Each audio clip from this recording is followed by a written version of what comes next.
Nous sommes à Bruxelles et nous allons vous faire découvrir une styliste tout à fait incroyable qui a décidé de faire la mode autrement. On est parti dans ce grand voyage pour rencontrer tous les stylistes qui ne parlent pas mais qui agissent et qui sont en train justement de créer la mode de demain. On commence aujourd'hui à Bruxelles avec Lucille qui a des créations tout à fait incroyables, mais on va vous faire découvrir tout ça dans quelques secondes.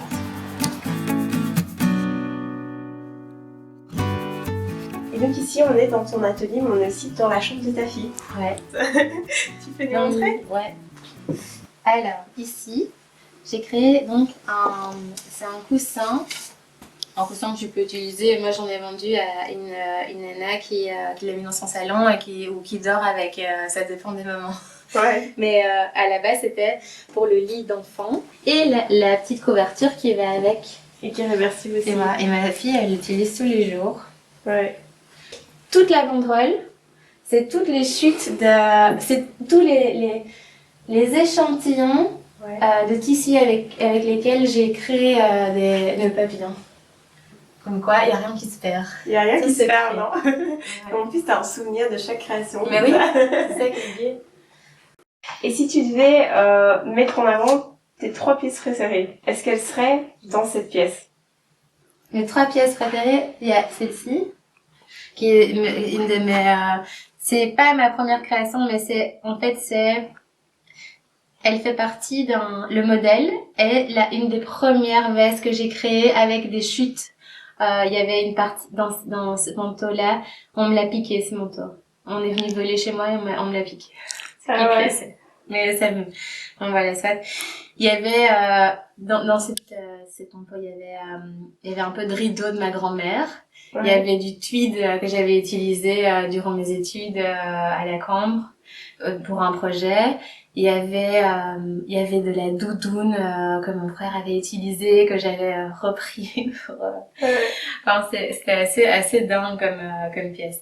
Et du coup, en fait, cette veste-là a beaucoup plu. Ouais. Et j'ai décidé de la reproduire en matériaux ultra nobles. Et donc, c'est de la pure laine ici. Enfin, il faut voir les matériaux de près, mais c'est vraiment des matériaux ultra haut de gamme, quoi. Ouais, on sent que c'est tout souple. Donc, voilà. Je peux la tester? Oui. Comme ça, on teste si elle va avec ma morphologie. Elle a un peu étroite au niveau des fesses pour moi, ouais. Ouais, c'est vrai que C'est trop petit. c'est vrai. Oups. On va pas l'abîmer. Voilà. Elle est super jolie. Voilà. D'accord, donc sa première pièce préférée. Alors, deuxième pièce préférée. Ça, c'est toutes des chutes. C'est tous les tests de ça que j'avais fait. Ça vient de quoi cette matière? De toute façon, il y a plein de confettis parce que j'avais fait un défilé et à la fin, c'était... t'avais tous les modèles qui avaient chaque sac et à la fin, c'était Ouais. festival. Mais Et ça fait combien de temps que tu as lancé cet atelier? en fait, ça fait 5 ans que je suis à me prouver à moi-même que je peux travailler dans ce secteur-là. Ouais. Et j'ai lancé la marque c'était un peu après, c'était aller voir 4 ans et demi, quelque chose comme ça. 4 ans. Ouais. Et comment tu étais venue à te lancer dans le stylisme? Parce que tu m'avais dit que tu avais fait des études De design industriel. Ouais.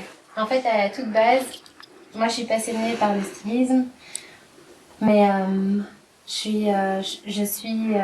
j'adore les matières et donc je touche un peu à tout. Et je me suis dit, le stylisme, ça va me restreindre un peu dans mes choix de matériaux et dans mon expérience.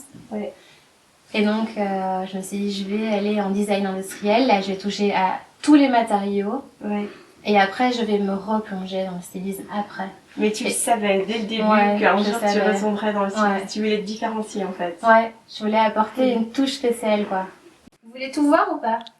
Ouais, en fait, justement, on a envie de découvrir toutes tes créations. On a la chance d'être là. Donc c'est parti. Mais en fait, ça, c'est pour enfants. D'accord. Mais ça peut être pour adultes aussi, comme les mariés qui m'ont commandé ça. Ouais. Donc, D'accord. Et donc, tout ceci, c'est les chutes, finalement, des nœuds papillons que j'ai créés avant. Donc, avec les chutes, je crée des headbands, ou alors je crée des chouchous. Ça, c'était les nœuds pour les enfants avec Scratch. Il y avait les mêmes, en tout cas, il y avait les mêmes pour les grands, D'accord. mais pas avec Scratch. C'est vrai que c'est pratique avec Scratch pour les enfants. Mais en fait, c'est tellement dangereux avec, Ah oui? avec le Scratch. Ils peuvent vite, tu vois, s'ils tirent, c'est bon, Ouais, ça s'enlève. Ils vont pas s'étrangler. Ouais. On ne va pas nous voir. Sécurité avant tout. Ok. Chaque tissu est destiné à quelque chose, mais parfois je ne sais pas à quoi il sera destiné. Ouais. Ça, c'est le caverne d'Ali Baba, ça. Bon, c'est une de mes cavernes d'Ali Baba. D'accord. Et donc ça, c'est toutes mes chutes de mes créations que j'ai faites, où je vais puiser à chaque fois les chemises de mon mari. Ah ouais. Ouais. Il sait plus les mettre ou quand... Il y a des trous ou des taches, tu vois, les taches, les auréoles. Enfin, Je vois. il va pas être content que je dise ça. Après, tu peux utiliser la partie avec l'auréole pour faire une couleur spéciale. Oui, c'est naturel. C'est ma couleur naturelle. Et en général, tu te souviens de tout ce qu'il y a là-dedans ou tu étales tout et tu te dis qu'est-ce qui va ensemble? C'est pour ça que c'est transparent, ma pièce. Ouais. Et donc, avec toutes ces pièces récupérées, ces chutes de tissu, t'es vraiment dans l'accessoire. Là, ouais, ça c'est vraiment l'accessoire. Et pour tes pièces plus importantes, plus volumineuses, là tu vas aller chercher des nouveaux. Ouais, là généralement je vais chercher des nouveaux tissus. Ok, et là tu fais attention un peu. Mais en fait justement c'était avant que je sois toute dans cette mouvance plus responsable. Eh bien j'avais pas ça en tête. Je voulais vraiment, l'idée c'était de créer un produit haut de gamme, mais pas forcément, j'avais pas en tête l'éthique en premier lieu. D'accord. Et en fait, depuis un an, je commence vraiment à me poser de sérieuses questions. Ouais. Et donc, j'ai encore des chutes de ces anciennes pièces, et donc je les garde et j'en fais des accessoires. Et donc, les prochaines conceptions, par exemple, imaginons, ce sera une prochaine conception robe ou tu vois, ou un manteau ou quoi, et ben je ferai bien plus attention au choix du tissu. Ouais, au choix du tissu. Ouais. Et qu'est-ce qui a fait ce déclic il y a un an? Mais c'est toute cette mouvance et cette finalement ça n'a pas vraiment de sens de créer des vêtements, tu vois, aujourd'hui, parce qu'en fait il y a tellement de stylistes, il y a tellement tu vois, de grandes enseignes qui créent des vêtements que il fallait trouver un sens à tout ça. Ouais. Et finalement, en tant qu'humain aussi, se dire, se positionner, tu vois, être dans le droit chemin, quoi. Ouais. Et donc, je me suis dit, bon, bah, finalement, il faut que j'ai un impact, comme un impact de travail au quotidien, soit respectueux de l'environnement, soit respectueux du futur ou de ma planète, même de moi-même, quoi, tu vois. Ouais. Et voilà, donc c'est tout le temps, c'est genre la maturité. Oui, c'est ça. Au début, tu penses l'avoir à ton style, à te démarquer. Ouais, mais oui, tu testes un peu. Ouais. Tu vois, au début, parce qu'en fait, moi, j'ai appris le stylisme avec en regardant ma grand-mère et ma maman. Ok. Et en fait, au tout début, je prenais des chutes Elles m'ont passé plein de tissus, et donc avec ça, je composais. Oui. Mais au bout d'un moment, j'ai commencé à avoir des clients. Mais quand t'as des clients, c'était du sur-mesure, tu vois. Oui. Donc, des pièces uniques sur mesure. Et donc, quand tu fais du sur-mesure, eh bien, le client a un droit de choix du tissu. Oui. Et donc, à ce moment-là, eh ben, tu prends ce qu'il y a sur le marché. Et il y avait très peu de possibilités sur le marché pour trouver des tissus éco-responsables. Oui. Et aujourd'hui, tu trouves que Et aujourd'hui, ça commence, tu vois. Mais moi, je trouve qu'il y en a beaucoup plus sur Internet. Oui. Mais par exemple, des fournisseurs en direct comme ça, j'en ai trouvé, mais très peu. Et finalement, il n'y a pas énormément de choix.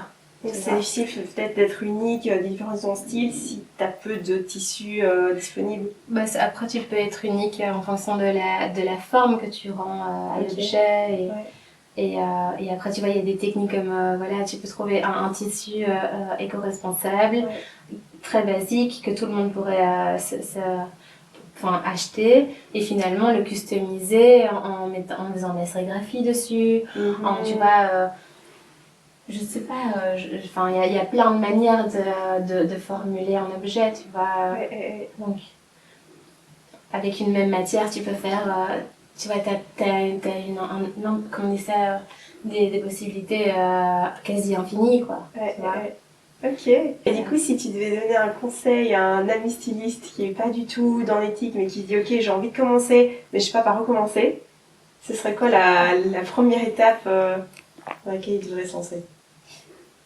Je dirais pas la première étape dans laquelle il devrait se lancer, mais je dirais laisse tes mains et ton cœur créer, ne réfléchis pas trop, quoi, tu vois. Laisse-toi porter par la matière et la matière, enfin, comment on dit ça, la matière te conduira à ce dont tu es, enfin, je sais pas comment la créativité ça. ou Ouais, ça tu mettras pas. bien dit. Je sais pas, je pense. Enfin, moi en tout cas, personnellement, c'est la matière qui me conduit à l'objet. Ouais. Quand je vois une matière, je me dis, ah, en fait, avec ça, j'ai envie de créer ça. Ok. Les couleurs que tu utilises naturelles, c'est. Alors là, c'est du thé. D'accord. Du thé chinois que mon frère m'a ramené de Chine. Excellent. Et là, du curcuma. Ah, et après, tu vois, tu peux faire avec du safran aussi, mais il m'en reste un tout petit peu, j'ai pas envie de le gaspiller. Ouais, carrément. Mais et voilà, et en fait ça donne, par exemple avec le thé, ce que ça a donné, c'était ceci. Ouais, c'est surprenant, donc en fait ta couleur à la base est plutôt brune. Ouais, et après elle s'adoucit lorsqu'elle se met sur le tissu. Ok. Mais il faut savoir que la teinture naturelle ne s'applique pas hyper bien et même voire pas du tout sur les matériaux en polyester. Ah oui, ça d'accord. doit être du coton, du lin, Et là, c'est du coton. Là c'est du polyester, là c'est du coton, là c'est du coton, tu vois, et là ça fonctionne bien. D'accord. Tu vois. Et comment tu choisis ton coton? Est-ce que n'importe quel coton va pouvoir absorber ou est-ce qu'il y a, parce que j'avais vu qu'il y avait une phase d'amorçage pour pouvoir. Ça, je suis pas encore dans toute cette technique là, mais moi c'est plus de l'expérimentation que je fais à chaque fois. D'accord. Tu vois. Après, ce genre de choses, je sais pas si ça va tenir à la machine, mais bon, c'est pas censé passer à la machine, tu vois. Parce que le produit final de ceci, c'est pour faire des mobiles d'enfants, tu vois, pour les chambres d'enfants. Voilà, ça c'est l'objet fini. Ok. Et comment tu fais? Je vois qu'il y a un dégradé pour avoir une partie de ton et en fait, c'est ça que j'aime bien, c'est que je les trempe je les trempe à moitié. Ok. Tu vois. Ici. Tu vois, je les trempe juste comme ça. Et voilà. Et après, je laisse sécher. Après, je peux faire plusieurs. Mais j'ai pas laissé infuser aussi, mais je fais plusieurs trempages. Ouais. Je laisse sécher, je retrempe. Et en fait, au final, après, quand tu le laisses pendre comme ça, la fin va être bien plus foncée, donc tu vas avoir un dégradé. D'accord. Donc tu laisses pas spécialement le tissu rester pendant 1 heure ou 2 dans la peinture. Non. Ok. Et avec, disons, un pot comme ça, tu vas pouvoir faire combien de fleurs ou combien d'accessoires en fait? Tu peux en faire plein avec ça. Ouais.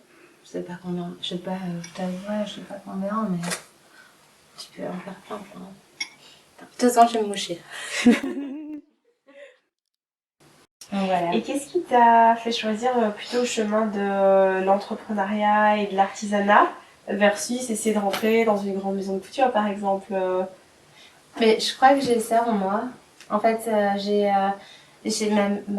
donc t'as ma grand-mère qui était styliste indépendante. T'avais mon grand-père qui était menuisier, sculpteur, aussi travaillait à son propre compte. J'avais mon papa qui est architecte, qui est indépendant. Ma mère qui est architecte, qui est indépendante. Et maman qui est qui m'aide pour la marque. Et je pense que tu as ça dans le sang quand tu sais où tu veux aller, tu sais ce que tu veux créer, c'est difficile pour toi d'être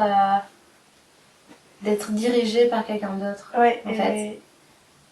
t'as envie d'aller vers ta direction. Ouais, mais j'aimerais bien un jour travailler pour une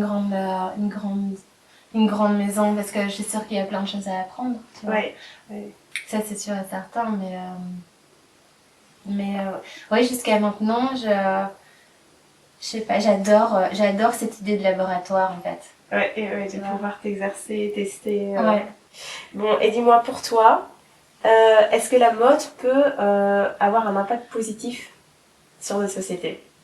Et comment? Tous les créateurs en tout cas, et les grandes enseignes aussi, commencent à se pencher vers cette éco-responsabilité. Donc oui, je pense que enfin je suis positive, tu vois. Ouais. Je suis très positive à la base, mais je pense qu'on peut tendre vers un mieux, mais je pense que il y aura toujours du mauvais. Il y a toujours du bon et du mauvais dans chaque chose. Ouais. Mais on pourrait avoir un pourcentage bien plus grand que le mauvais. Tu vois. Et comment est-ce que ton projet à toi vient contribuer, mettre sa pierre à l'édifice vers une mode plus responsable? Parce que en tout cas, j'aimerais tendre à ce que toutes mes pièces soient réfléchies selon une charte qui est est-ce que ça respecte l'environnement, est-ce que les conditions de travail sont respectueuses de l'humain, est-ce que la personne qui va apporter ce produit à la fin est-ce que le produit va être bon pour sa santé, j'essaye vraiment de tendre à ce que l'entièreté de mon produit soit éthique, mais il y a d'office des petites pièces, par exemple les pièces d'attache. Je rêverais de pouvoir les faire moi-même, tu vois, ou de les dessiner moi-même et les faire, mais ça a un coût tout ça. Ouais. Et donc, pour l'instant, j'ai une solution un peu qui me plaît pas, mais je l'utilise encore jusqu'à ce que je vide mon stock, tu vois. Ouais, c'est ça, tu essaies de trouver un équilibre entre coût et responsabilité pour l'environnement et pour le social. Mais par la suite, vraiment, tu vois, petit à petit, étape par étape, quoi. Étape par étape. Cool. Et qu'est-ce que du coup tous ces changements, ce changement d'approche en fait dans ta manière de travailler, t'apporte personnellement? Mais ça a un sens en fait. Ça a un sens à ce que tu fais. Quand tu te réveilles le matin, tu te dis finalement, je fais les choses, je suis dans le droit chemin, tu vois. Ouais. Et je suis pas, parce que tu pourrais te réveiller et te dire, voilà, en fait, je suis un peu perdue, quoi. J'ai plus d'idées, ce que je fais n'a pas réellement de sens positif. Et là, c'est chaque fois un combat, un challenge de se dire, ok, je dois aller chercher un matériau responsable, je dois, dans tout le processus, j'essaye vraiment que chaque étape, j'essaye au mieux que chaque étape soit respectable, tu vois. Ça te rend peut-être même plus créative en fait, ce challenge additionnel. Oui. Vraiment oui.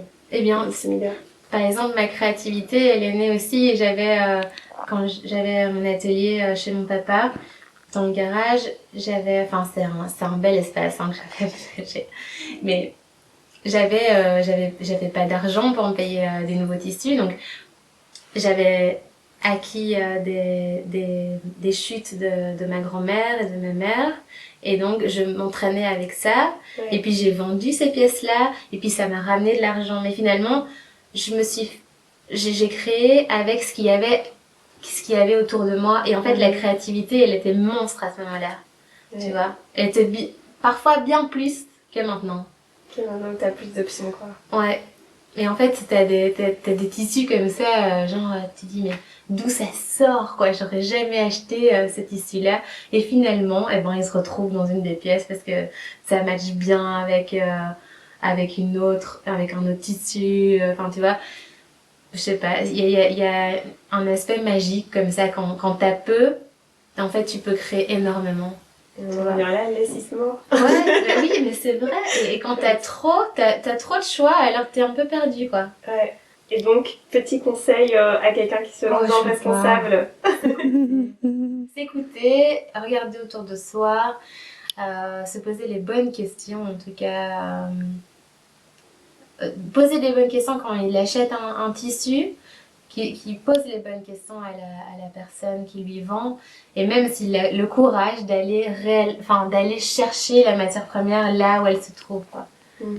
Ça, c'est pas facile, mais moi, je rêverais de faire ça, quoi. D'aller vraiment prendre la matière chez l'artisan, quoi. Ouais. Chouette. Merci beaucoup, Lucille. Avec grand plaisir. On a vraiment adoré la visite de SES Atelier. C'est super joli, c'est super chouette. Et on a appris plein de choses. Merci.